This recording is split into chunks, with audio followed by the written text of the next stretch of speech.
and that is Connor. Connor is we're getting there. Okay, we're gonna set this thing up tonight, ladies and gentlemen. We don't even know what we're gonna play. Connor and I are here. Tonight is not about the basketball. Tonight's about the arguments. We got a lot to talk about tonight, Connor. Rutledge, I don't think we have anything to talk about. I think first of all we're gonna talk about what we're gonna play. So I'm gonna play. We're gonna talk about basketball. I'm gonna play the team that has my MVP candidate on it. So I'm gonna be the Milwaukee Bucks. Who are you gonna be? Well, if we're talking about MVP candidates, I guess that means I get to go be the Denver Nuggets and get to talk about how great Joker is. I guess so. And we'll jump into that actually now as we start. So it's basketball time. Uh, there you go. So it's basketball season. We are 7 days, 7 actual days away from the play-in tournament. I will tell you, I am more excited for the play-in tournament than LeBron James is, and LeBron James needs to be pretty stressed because right now, if the play-in tournament were to start today, the play-in games in the West would be the Lakers versus the Warriors and the Memphis Grizzlies versus the Spurs. In the East, it would be the Pacers versus the Russell Westbrook Wizards, and we'll get to Russell Westbrook in a minute, versus Boston and Miles Garrett, the grown man Charlotte Hornets. So, You mean Connor, who Miles are Bridges? I didn't know Miles Miles? Garrett was a two-sport player. I did. He's a grown man. That's all I'll tell you. I am advantageously known to get names wrong on this show, and Connor is known to correct me on the air. It's very Um, important to make sure we're talking about the right people. I would hate for our viewer to think that Miles Garrett plays for Charlotte, Rutledge. that's true. You know what? Friend Street Sports, come for the friendships. Don't stay for the names. So So what's interesting, you talk about LeBron in the play-in tournament. LeBron is hurt again tonight. He's not going to be playing against the Knicks tonight, which big game for the Knicks and a big game for the Lakers, oddly enough. I thought the Lakers will have had it pulled together by now. Huge for the Lakers. They are a game and a half back from Portland, sitting at that sixth seed. So they really needed. Oh, that was a joke. They really needed this game and this win. I know Connor earlier we talked about the NBA playoffs, and both you and I flip-flopped on if Portland was going to be in or out. I said Portland would be in, you said Dallas would be in. They're currently both into the playoffs without the play-in. I'm surprised that LA still hasn't put it together this late. I know it's injuries, but this has been a big shock for me. Oh yeah, no, they've definitely struggled, and you can only go so long off of the we're going to turn it on when we can type of mentality, just because that works maybe in college a little better when you can kind of feel like you can quote turn it on. But the thing about when you're not just in the NBA, but when you're in the NBA playoffs, you'll be playing NBA caliber playoff teams as well. So you'll have teams ready to roll, ready to play, and just because the Lakers are so good and they are the reigning champs, everybody's going to get their best shot. Yeah, it's going to be huge, and I know that at least in my opinion, LeBron and a little bit of how AD was playing before he joined LeBron, they have both been players that have been, I'll turn it on at the right time and try to make a run. Lady AD, of course, was carrying New Orleans for a couple years. But LeBron has definitely been, once he got to Miami, it's been all right, maybe rest some games, and then you could tell there's a difference between night in, night out LeBron and I'm here because I'm a grown man, just like Miles Garrett LeBron. Miles Garrett, LeBron, My, and the interesting thing too, it's I definitely believe that if LeBron feels like he could play, he would play.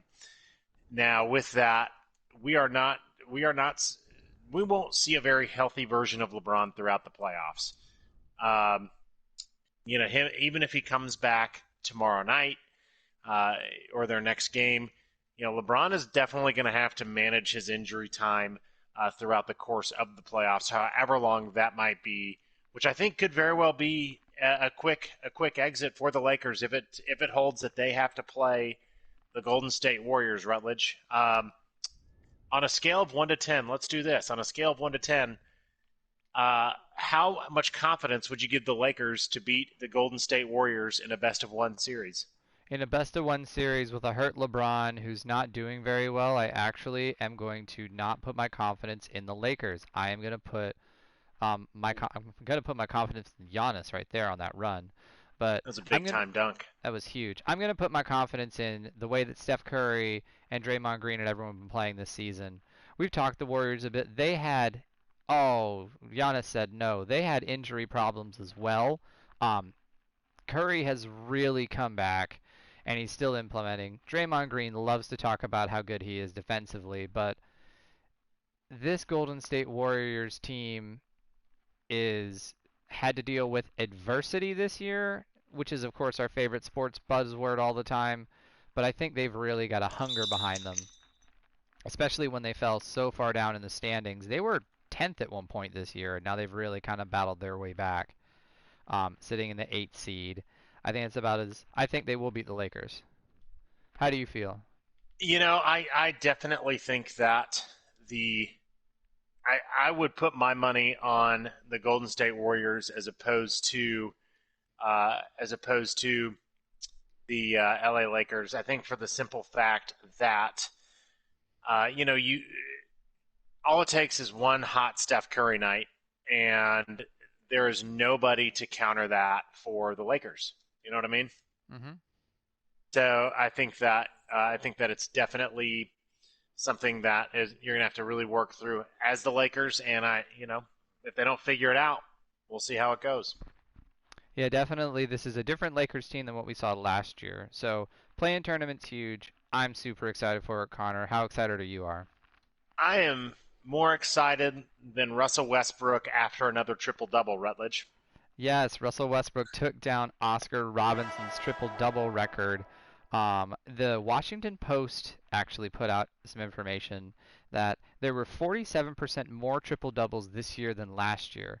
And I watched a good take on PTI about this, but the triple-double world, and especially getting assists, is a lot different in the league now than it was in Oscar Robinson's day. So, um, Connor, how big do you take this achievement for Russell Westbrook? I think that it is. I think it's a different era, so every offensive stat needs to be taken with a pretty big time grain of salt. Now, I think that here's the thing that is Russell Westbrook can say as much as he wants about, being more about the team stats and things like that.